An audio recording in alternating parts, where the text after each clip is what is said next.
Hello everyone, my name is Kirby G with Kirby G's Points and Miles, and I have a problem. My loyalty to Delta, it's being strained right now. Now why do I say that? Delta has been my preferred airline for the past probably 4 years. I've probably flown Delta 85% of the flights I've taken over that past 4 years. But right now, with my new move, Delta might no longer be a valid option for me for most of my flights. Now, why is that? I think the main problem is that while I live in Southern California and LAX is close to me, and LAX technically is a Delta hub and they have some pretty great one way flights, the trek of actually getting to LAX may not be as worth it as I originally thought. When I originally lived in Southern California for 6 months, I lived in a city called Costa Mesa, which is, the western side of Orange County, and getting to LAX was still a pain, but not too bad. And without doxing myself, I do live on the eastern side of the OC now, and while that's easier for me to get to work on a day-to-day basis, it makes getting to LAX just a little bit harder. And when I fly domestically, I don't really want to have the pain of getting an Uber, which that's not going to be worth it price-wise. Parking my car will be expensive, but not crazy. And while I'm okay doing that on an international flight, for a domestic flight, the cost savings of my flight being cheaper might get offset by my parking. I've done the math, and it really depends on where and when the trip is. So LAX as a domestic option isn't too appealing, as I would say. So what are my options then? John Wayne Airport, airport code SNA, is the closest airport to me, and it does have some great flights for some of the routes I want to take. Now let's take a look at what some of those flights might be. So as you can see, this is one of the more popular routes I will take. Got Google Maps brought up here. Santa Ana to Minneapolis.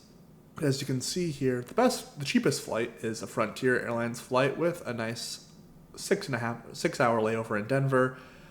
That's not ideal. And as you can see here, the only nonstop options are from Delta.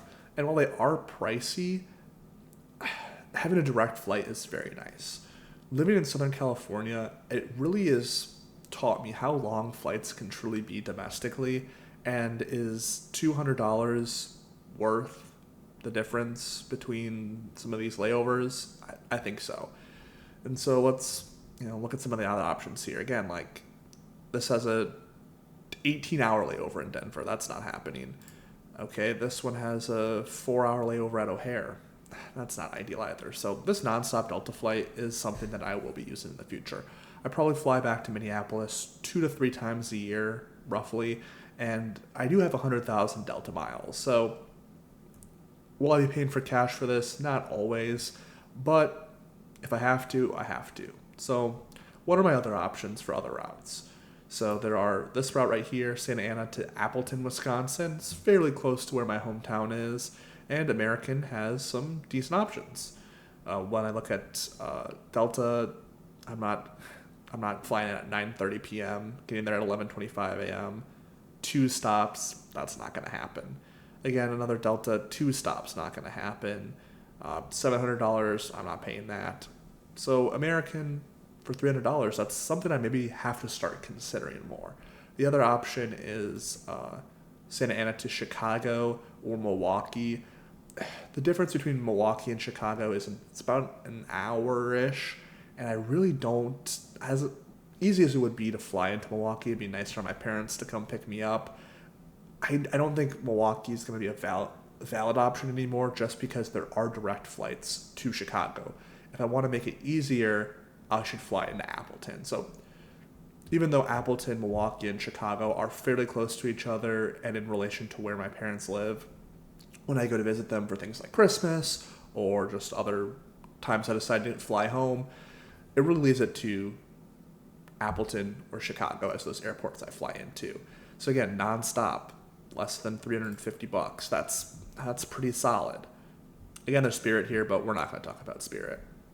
So if I want to start looking at American Airlines, what does that mean for my credit cards? Right now I hold the Delta Reserve, and it is my favorite credit card. I'm definitely using that rideshare credit every month now that I'm here in California.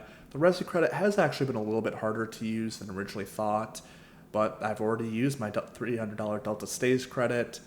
For the rest of the year, I'm not too sure what value this card will bring me other than when I fly to Minneapolis. Now, I did have two $600 Delta gift cards from an issue that I had with a previous flight. They gave me $1,200 to take a different flight. And while I'm not min-maxing them, I did use one of them to fly home to Milwaukee, actually next weekend. But once I use up my other $600 gift card that I have, and use up my 100,000 miles, which might take a little while, I'm not too sure if Delta will be as good of an option going forward. Now, like I said, I could fly out of LAX and probably get some better direct flights, but that's just such a hassle to me. I don't really want to consider that right now. So then what are my options credit card-wise? Well, we have the Aviator Red here from Barclays, 50,000 American Airline miles after one purchase. And I do have an in-flight offer that gives me an extra 500 miles, so I might actually go with that, just to start building up my points balance with American, because right now I have 0 miles. Now, there have been some people who said that if you call Barclays and mention that the offer used to be 70,000 miles, sometimes they might send you a special link. Now, I haven't tried that myself yet. I don't know how true that is, but if that is an option, may as well give a call. The person says no, maybe I'll hang up, call one more time, see if that's an option. Because if it is, 70,000 American Airlines miles are powerful. The other option right now is the Citi AA Advantage Platinum Select card, $9 annual fee waived for the first 12 months, 80,000 American Airline miles. Well, that's super powerful. Again, I could get 2 cards, 130,000 American Airline miles. That would help me out domestically for a little while. Now, I do hear some people say that American Airlines' most powerful use case is not just domestically, but booking one world flights as well. And I do know that you can get some great business class flights for that 60 to 85K range. My personal use case for American Airlines will probably be domestic while I use my Capital One miles, my Chase Ultimate Rewards points, and once I start getting some more Amex membership rewards points, maybe those are my business class flights. American is my domestic. Again, that can change, and while I'll probably be flying a little bit more domestic in the near future, may as well not pay for those. Get some American Airlines miles. When I think of upcoming trips that I have my business class flight to Tokyo, Japan next July, so that's about 11 to 12 months from now. I have the flight there booked, and my return flight, I have 75,000 Capital One miles put aside for that return flight. Have about 123,000 Chase points, mostly for Hyatt hotels. But the only other international trip that I have planned within the next 12 months is a trip to the Caribbean, where I plan on using my Delta Companion Pass flying from LAX through Atlanta to somewhere in the Caribbean. And so that technically needs to be paid with cash. And while I'll be splitting that with a second person to make that cost a little bit smaller, I don't necessarily have an international trip coming up that I specifically could use these American Airlines miles on. Well, I do plan on adding an international trip somewhere in between those two trips.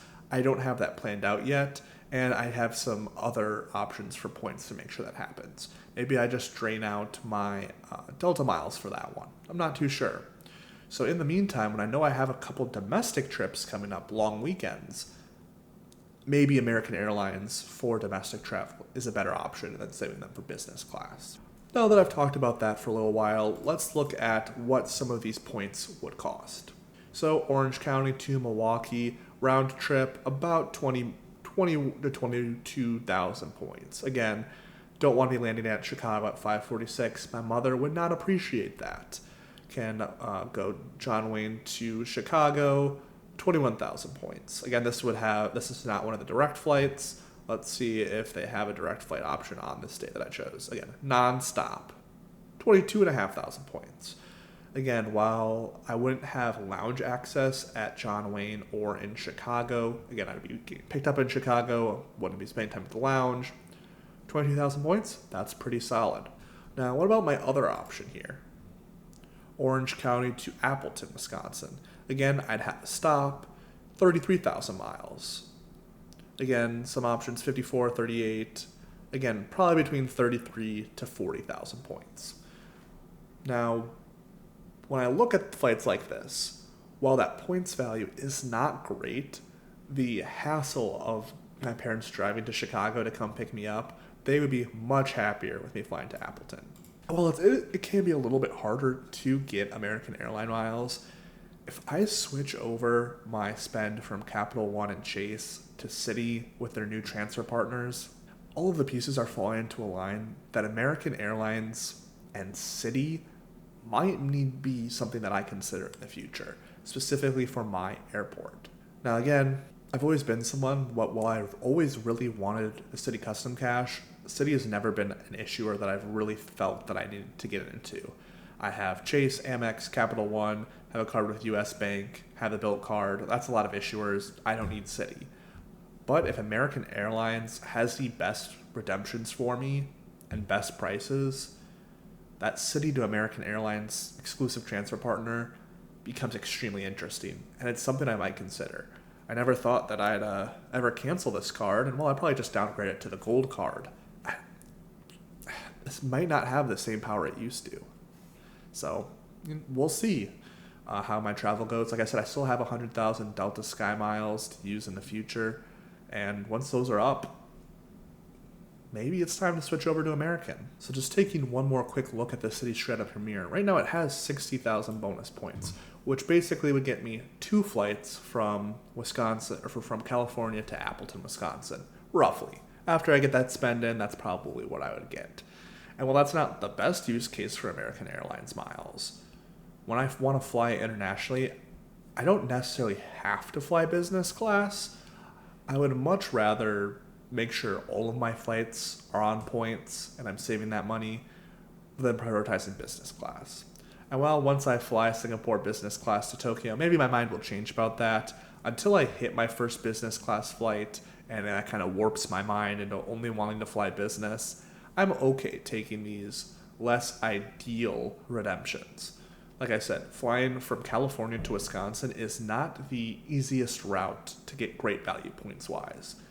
But I don't want to spend $500 every time I want to go home. I'm okay burning my points on something like that, because that is $500 I'm not spending, and while that might, lead to me having to earn more points to get that business class flight, I'm okay opening up another credit card, get another welcome bonus, using the welcome bonus on a business class flight. That's kind of where my mind is right now. When you look at some of the prices for those flights, points-wise, dollar-wise, what would you do in my situation? Would you go all in on American? And like I said, I'm someone who has no Citi cards right now.